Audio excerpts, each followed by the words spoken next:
सर्वसुरार्चितलिङ्गं निर्मलभासितशोभितलिङ्गम् जन्मजदुःखविनाशकलिङ्गं तत्प्रणमामि सदा शिवलिङ्गम् देवमुनिप्रवरार्चितलिङ्गं कामदहन करुणाकरलिङ्गम् रावणदर्पविनाशकलिङ्गं तत्प्रणमामि सदा शिवलिङ्गम्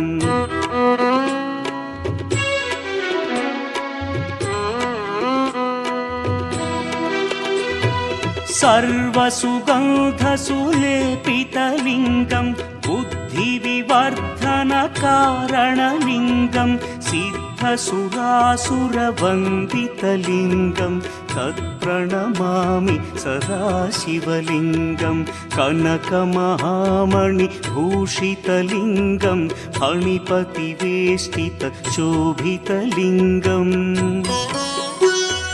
दक्षसुयज्ञविनाशनलिङ्गं तत्प्रणमामि सदा शिवलिङ्गम्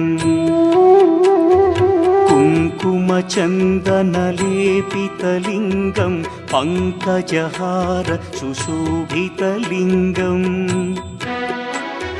सञ्चितपापविनाशनलिङ्गं तत्प्रणमामि सदा शिवलिङ्गम्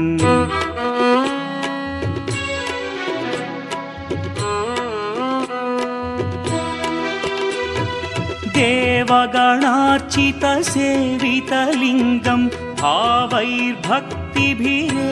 च लिङ्गं दिनकरकोटिप्रभाकरलिङ्गं तत्प्रणमामि सदा शिवलिङ्गम् अष्टदलोपरिवेष्टितलिङ्गं सर्वसमुद्भवकारणलिङ्गम्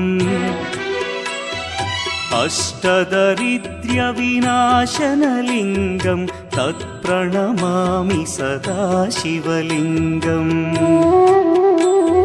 सुरगुरुसुरवरपूजितलिङ्गं सुरवनपुष्पसदार्चितलिङ्गम् परमपदं परमात्मकलिङ्गं तत्प्रणमामि सदा शिवलिङ्गम् लिङ्गाष्टकमिदं पुण्यं यः पठेच्छिवसन्निधौ शिवलोकमवाप्नोति शिवेन सह मोदते।